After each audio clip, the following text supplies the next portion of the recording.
Hello my beautiful soul family. Soul journey to spiritual path में मैं प्रियांजलि आप सभी का स्वागत करती हूँ। दोस्तों, इस वीडियो में मैं आप लोगों को जो कार्मिक रिलेशनशिप्स होते हैं, स्पेशली कार्मिक पार्टनर्स जो होते हैं, उनके क्या वार्निंग के साइंस होते हैं और किस तरीके से हम ऐसे लोगों को रिलीज कर सकते हैं, इस बारे में बताने की कोशिश कर रही हूँ। एक्चुअल में ये रिलेट करेगा हमारे आगे के वीडियोस को। तो कुछ ऐसे पॉइंट्स हैं जो उन लोगों के कुछ अगर वो आपसे इस तरीके से बात करते हैं, ठीक है, तो ये आप लोगों के लिए वार्निंग साइंस हैं, जिससे आप ये समझ सकते हो कि आपके पार्टनर कहीं ना कहीं आपके कार्मिक पार्टनर हैं और किस तरीके से आप उन लोगों को अपनी लाइफ से रिलीज कर सकते हैं। ठीक है, जहां तक बात है कार्मिक रिलेशनशिप को किस तरीके से एंड करते हैं, तो उसके ऊपर मैं अपनी नेक्स्ट वीडियो आगे बनाऊंगी ही, लेकिन अभी मैं आप लोगों को उनके बात करने के तरीके से आप कैसे समझ सकते हैं कि ये पार्टनर आपके कार्मिक हैं, ये बताने की कोशिश कर रही हूँ। तो ध्यान से सुनिए। मैं आप लोगों को कुछ ऐसे 10 उनके मैं ये बोल सकती हूँ कि उनका कम्युनिकेशन का जो जो तरीका है वो बताने की मैं इस वीडियो में कोशिश कर रही हूँ। जो उनके स्टेटमेंट्स हैं, अगर मैं आपको इन शॉर्ट बताऊं कि ये वीडियो हमारी किस पर बेस्ड है, तो उन लोगों के कुछ ऐसे स्पेसिफिक स्टेटमेंट्स होते हैं जिनसे आप समझ सकते हैं कि ये जो पर्सन है जिसके साथ आप डील कर रहे हैं, ये पर्सन आपके कार्मिक हैं और आप किस तरीके से इनको रिलीज कर सकते हैं, ये भी मैं आपको बहुत शॉर्ट में समझाने की कोशिश करूंगी। आगे हम लोग बात करेंगे कि कार्मिक रिलेशनशिप को कैसे एंड करना है, किस तरीके से, क्या बहुत सारी चीज़ें हैं। बहुत लंबी सीरीज़ है हमारी कार्मिक और कर्मास को लेकर। अभी हम लोग कार्मिक रिलेशनशिप के ऊपर फोकस्ड हैं और हमारी कर्मा की सीरीज़ में हम अभी सिर्फ लव अफेयर के जो कार्मिक रिलेशनशिप्स होते हैं उन पर बात कर रहे हैं। उसके आगे हम कर्मा को और एक्सटेंड करेंगे। सो आप लोगों को जो मैं बताना चाहती हूँ, सो फर्स्ट जो इसका कॉमन स्टेटमेंट होता है, जिसको मैं आप लोगों के लिए एक वार्निंग साइन भी कह सकती हूँ, जिससे आप ये समझ सकते हैं कि आप जिस रिलेशनशिप में है वो आपके कार्मिक पार्टनर के साथ है। सो पहला स्टेटमेंट होता है इन लोगों का, एक्चुअल में ये लोग जो होते हैं ये रिलेशनशिप में नहीं रहना चाहते, राइट। मतलब जब भी आप इन लोगों से कहेंगे कि यू वांट रिलेशनशिप, तब ये हमेशा एक ही बात कहेंगे, आई डोंट वांट रिलेशनशिप। यानी कि इनका एक ही स्टेटमेंट होता है कि हम अभी रिलेशनशिप में इन्वॉल्व नहीं होना चाहते। अगर ऐसे लोगों को आप रिलीज करना चाहते हैं तो प्लीज अभी समय है, ऐसे लोगों से दूरी बना लीजिए। अगर आप उनकी लाइफ में ये चाहते हैं कि वो आपके साथ स्टे करें, आपके साथ रहें, आपके साथ रिलेशनशिप में रहें, बट अगर उनने ये एक स्टेटमेंट दे दिया है कि आई डोंट वांट रिलेशनशिप, तो समझ जाइए कि वो आपके लिए परफेक्ट नहीं है। क्योंकि आप वन साइडेड आप कब तक एक रिलेशनशिप को आगे लेकर जा सकते हैं। So please walk away now. जितनी जल्दी हो सके आप ऐसे रिलेशनशिप को ब्रेक कीजिए, ठीक है, जो रिलेशनशिप सिर्फ आपकी तरफ से है। ओके। अब सेकंड नंबर का स्टेटमेंट जो कार्मिक पर्सन्स मोस्टली कहते हैं वो होता है कि अगर आप लोग कोई भी काम करते हैं या आपकी लाइफ में या आप दोनों की लाइफ में कुछ चीज़ें अच्छी हो जाती हैं या कुछ होता है, तो दे ऑलवेज से कि इट्स नॉट यू इट्स मी, यानी कि मेरे कारण सब चीज़ें ठीक हुई हैं, मैंने सब ठीक किया है, मतलब तुम्हारी कोई वैल्यू नहीं है। अगर इन शॉर्ट हम देखें इस स्टेटमेंट में ही, it's not you it's me. Okay, so या एग्जैक्टली वही तो है। तो फिर आप क्यों अपना टाइम वेस्ट कर रहे हैं उनके साथ में, अगर हर चीज़ में वही है। उनको ये चीज़ वो हमेशा ही जताने की कोशिश करते हैं कि अगर वो आपसे बात कर रहे हैं तो वो कर रहे हैं, मतलब आप अपनी तरफ से कुछ नहीं करना चाहते, वही है जो रखना चाहते हैं रिलेशन को, जबकि वो रिलेशनशिप चाहते नहीं है लेकिन जताते हैं जैसे वही इस रिलेशनशिप को आगे बढ़ा रहे हैं। सो आई जस्ट वॉन्ट टू से डोंट वेस्ट योर टाइम। ऐसे लोगों से जल्दी अपने आप को रिलीज कर लीजिए, क्योंकि ये रिलेशनशिप आपको अंडर एस्टिमेट करने के एक ऐसे लेवल पे ले जाएगा कि आपको खुद लगने लगेगा कि आप कुछ नहीं कर सकते। ओके, नाउ थर्ड नंबर का जो इन लोगों के स्टेटमेंट्स में होते हैं, हम कॉमन स्टेटमेंट्स की बातें कर रहे हैं, और भी होते हैं, लेकिन मैं आपको कुछ कॉमन साइंस बता रही हूँ जो आपको नॉर्मली समझ में आ जाएगा कि ये पर्सन नहीं चाहता आपसे रिलेशनशिप। सो अगर आपसे कोई पर्सन ऐसा कहता है कि मुझसे जब भी होगा, जब भी मुझे समय मिल जाएगा, मैं तुम्हें कॉल करूँगा या करूँगी, मतलब वो ये बताएंगे हमेशा कि जैसे ही मैं, जब भी मैं कर सकता हूँ या जब भी मैं कर सकती हूँ, मैं तुम्हें कॉल करूँगी। ओके, इट मीन्स सिंपली है कि वो आपको कब कॉल करेंगे आप खुद समझ लीजिए। जब उनके पास करने के लिए कुछ और नहीं होगा, जब उनके पास कोई बेटर ऑप्शन नहीं होगा, तब वो आपको कॉल करेंगे।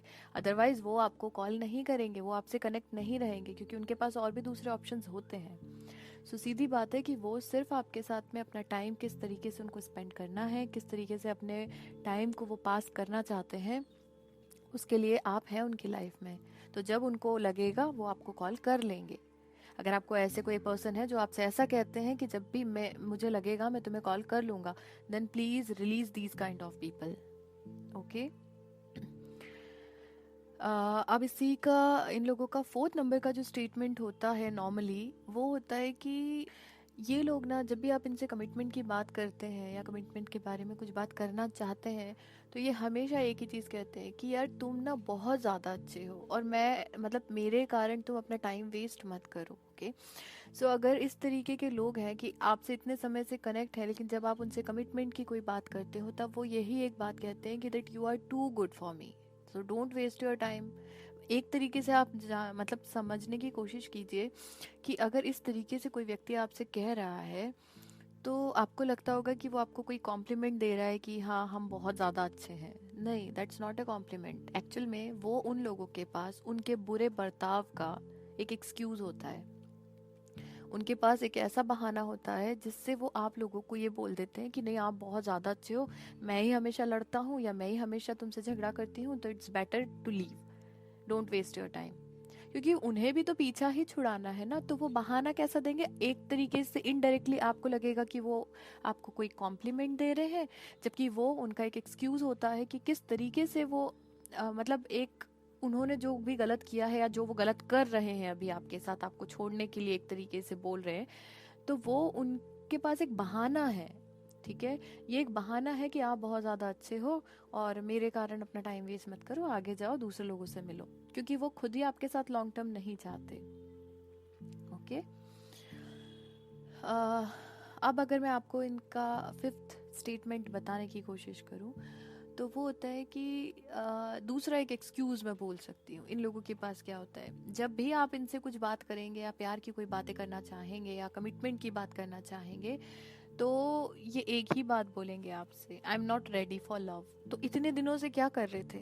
जब आप इनसे कमिटमेंट का बोलेंगे, ठीक है, तब ये आपसे सीधे एक ही बात बोलेंगे, आई am not ready for love. मतलब आपसे बातें करेंगे, आपके साथ अपना टाइम स्पेंड करेंगे, एक तरीके से टाइम पास करेंगे आपको लेकर, और जब आप उनसे कमिटमेंट की बात करोगे तो ये कह देंगे सीधे कि आई am not ready for love. मतलब ये जो चल रहा था ये सिर्फ टाइम पास था।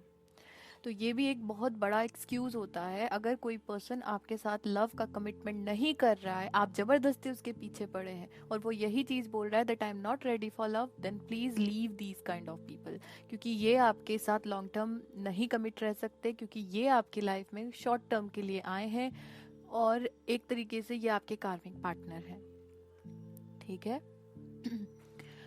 अब सिक्स नंबर का जो स्टेटमेंट इनका नॉर्मली होता है ना, एक तरीके से वो हमेशा ये कहेंगे आपको कि अब जब मान लीजिए कि अगर ऐसा बोल दिया कि नहीं प्लीज़ तुम मेरे लिए टाइम, मतलब मुझे लेकर टाइम वेस्ट मत करो या आगे बढ़ो या जो भी वॉट एवर, तो आप लोग जब भी इनसे ऐसा पूछेंगे ऐसा क्यों बोल रहे हो या ऐसा क्या हो गया है, तो ये हमेशा एक ही चीज़ बोलेंगे, आई एम नॉट लवेबल, मैं प्यार करने के लायक ही नहीं हूँ।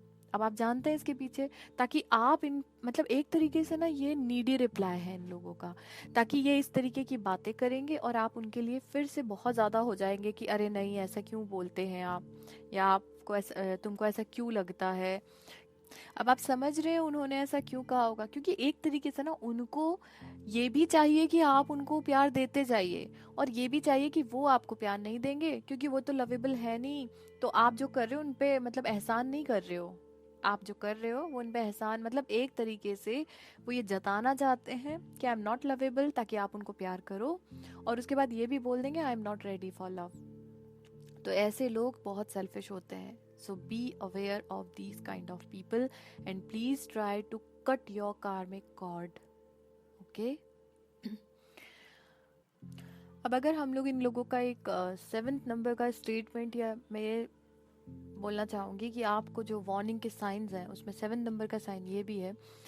जब भी आप इनको कॉल करते होंगे ना, तो ये पहले तो आपका कॉल डिस्कनेक्ट करते हैं. उसके बाद में एक बार आपको हमेशा हमेशा इन लोगों की आदत रहती होगी, ये हमेशा आपसे क्या कहेंगे, don't call me, I will call you. मतलब आप समझ रहे हैं, ये हमेशा ये जताएंगे कि तुम मुझे कॉल मत करो, मैं खुद से तुम्हें कॉल कर लूंगा, या मैं खुद कॉल करूंगी, तुम मुझे कॉल मत किया करो बार बार, है ना. सो इसके पीछे एक बहुत बड़ा साइन है. अगर आप लोग इन चीज़ों को समझ सकते हैं तो आप समझ ही गए होंगे, और अगर नहीं समझ सकते तो मैं आपको बताती हूँ. अगर कोई पर्सन आपसे ऐसा कहता है, आपके पार्टनर अगर आपसे कहते हैं कि तुम मुझे कॉल मत किया करो, आई विल कॉल यू, मैं खुद से कॉल करूंगा, तो समझ लीजिए कि ये एक इतना बड़ा साइन है कि आपके पार्टनर के पास कोई और है. इट मीन्स कि या तो वो आपके जो पार्टनर है वो मैरिड है, या वो किसी और के साथ कमिट रहते हैं. तो कभी भी आप उनको कॉल करेंगे तो हो सकता है कि उनकी पोल खुल जाए. तो वो हमेशा आपको यही बोलेंगे कि तुम मुझे मत किया करो कॉल, मैं खुद से तुम्हें कॉल कर लूंगा. ठीक है. हम मतलब एक तरीके से यही कि उन्हें अपनी सेफ्टी देखनी है. आप कभी भी कॉल कर लोगे, और अगर उनके हस्बैंड या उनके वाइफ उनके आसपास रहे, या उनका कोई और कमिटमेंट होगा, अगर उनके साथ रहा, तो उसे पता चल जाएगा कि वो किसी और से भी कांटेक्ट करते हैं. तो सीधी बात है, वो अपना कॉर्नर सेव करने के लिए आपको यही बोलेंगे, तुम मुझे मत कॉल किया करो, आई विल कॉल यू. तो आपको क्या लगता है कि नहीं भैया बहुत मेरे लिए बहुत ज़्यादा सेंसिबल टाइप का पर्सन है, मुझे नहीं बोलता है, खुद से कॉल करता है, ये मत सोचिए आप. अगर आप कभी भी कॉल करते हैं, वो अगर आप पे भड़कते हैं, तो समझ जाइए कि कुछ गड़बड़ है. और प्लीज़ ऐसे धोखा देने वाले लोगों से अपना पीछा छुड़ा लीजिए, अभी वक्त है आपके पास. ठीक है.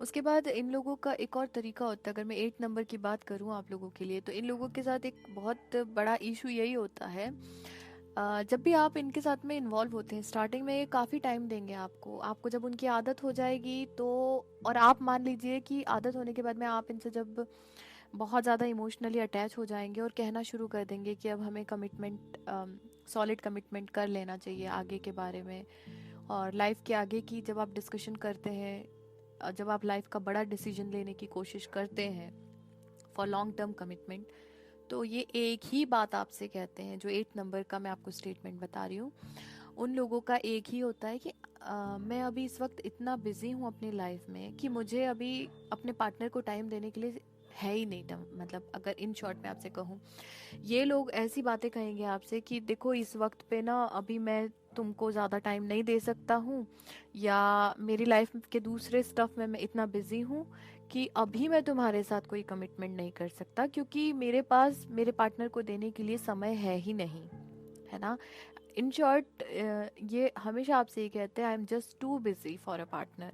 अब आप समझिए कि पार्टनर को टाइम देने के लिए इनके पास नहीं होता, लेकिन जब आपको पता चलेगा ना, तो इनके दोस्तों के साथ इनको मूवी देखना है, घूमना फिरना है, कुछ भी करना है, इनके पास टाइम ही टाइम है. लेकिन जब आप कमिटमेंट की बात करोगे तो इनके पास पार्टनर को देने के लिए समय नहीं होता है. तब भी अगर आप नहीं समझते कि ये आपको इग्नोर कर रहे हैं या आपसे पीछा छुड़ाने की कोशिश कर रहे हैं, तो फिर आप खुद ही ये एक चीज़ बोल सकती हूँ मैं कि बेल मुझे हमारे का काम करने वाले हैं. क्यों? क्योंकि आपको समझ में आना चाहिए कि अगर पर्सन कमिटमेंट के नाम से इतना दूर भाग रहा है, इट मीन्स कि वो सिर्फ टाइम पास कर रहा है आपके साथ में. सो प्लीज़ आप इतना अपने आप को स्टक मत कीजिए ऐसे रिलेशनशिप में. ठीक है. अब 9th नंबर का जो स्टेटमेंट इन लोगों का नॉर्मली होता है कार्मिक पार्टनर्स का, वो ये होता है कि एक्चुअल में पता है क्या होता है. अगर आप थोड़ा सा इनके हिसाब से चलिए पहले तो, ठीक है. अगर आप इनके हिसाब से नहीं चल रहे हैं तो ये इनको बहाना चाहिए एक्चुअल में, चाहे आप इनके हिसाब से चलें चाहे ना चलें. ठीक है. एक ही इनको है कि you don't really want me, यानी कि खुद नहीं चाहते, लेकिन आपको बार बार यही बोलेंगे कि तुम मुझे चाहते ही नहीं हो, तुम नहीं चाहते कि मैं तुम्हारी लाइफ में स्टे करूं. अब आप समझ रहे हैं, ये एक इनका एक्सक्यूज होता है, ताकि मतलब आप लोग समझ जाइए, एक इनकी तरफ से एक हिंट है आपको कि you don't really want them. It means कि आप उन लोगों को नहीं चाहते हैं वो अपने मन की बात आपसे कहना चाहते हैं कि वो आपको अपनी लाइफ में नहीं चाहते हैं। तो ये हिंट को आपको जानना चाहिए कि अगर वो आपसे बार बार यही चीज़ बोल रहे हैं, उनकी इच्छाएं जो भी हो रही हैं, उनकी बात, उनको जब बात करना है कर रहे हैं आप, जो भी चीज़ें हैं, उसके बाद भी अगर आपको वो ये बोलते हैं कि तुम्हें मेरी ज़रूरत नहीं है, तुम चले जाओ, और तुम मुझे नहीं स्टे रख अपनी लाइफ में नहीं रखना चाहते हो, जो भी चीज़ें हैं, तो सीरियसली इन चीज़ों को ध्यान से सोचिए कि ऐसा वो क्यों कह रहे हैं, क्योंकि वो खुद आपसे पीछा छुड़ाना चाह रहे हैं ताकि आप इरिटेट होके इनको छोड़ दो। और इन चीज़ों को आपको एक हिंट की तरह लेना है और तुरंत इस रिलेशनशिप से भाग जाना है, क्योंकि आप सच में ऐसे लोगों को अपनी लाइफ में, मुझे नहीं लगता आप लोगों को ऐसे लोगों को अपनी लाइफ में रखना चाहिए। So just leave them, okay.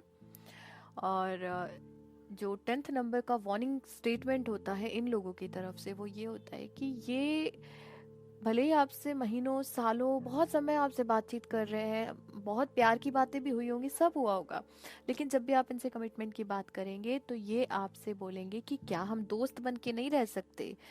मतलब इतने समय से तो वो जो भी चल रहा है ठीक है, लेकिन जब आप कमिटमेंट को लेकर कुछ बात करेंगे तो वो बोलेंगे कि क्या हम दोस्त बन के नहीं रह सकते। और उसके बाद भी दोस्त भी बनाएंगे तो कैसे बनाएंगे, उनके खुद के टर्म्स पर, कि जब उनका मन करेगा तो वो दोस्ती को प्यार में बदल सकते हैं, लेकिन जब उनका मन आपसे दूरी बनाने का रहेगा ना, तो आपको सिर्फ दोस्त ये बोल सकती हूँ फ्रेंड जोन में डाल के रख देंगे।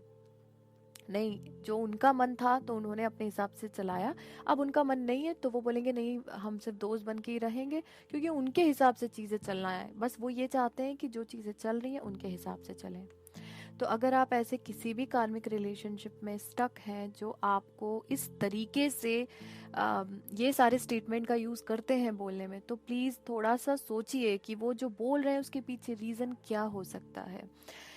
ये मैं जानती हूँ कि कार्मिक रिलेशनशिप ऐसा रिलेशनशिप होता है जो आपको ऐसा लगेगा कि अरे ये पर्सन को मैं मेरी लाइफ से कैसे अलग कर सकता हूँ, या कैसे मेरे से दूर हो सकता, मतलब होता है ना, हम कैसे छोड़ सकते हैं, ये तो हमारा डिवाइन कनेक्शन है, इसके बिना हम नहीं रह सकते, इसने हमारी अवेकनिंग कराई।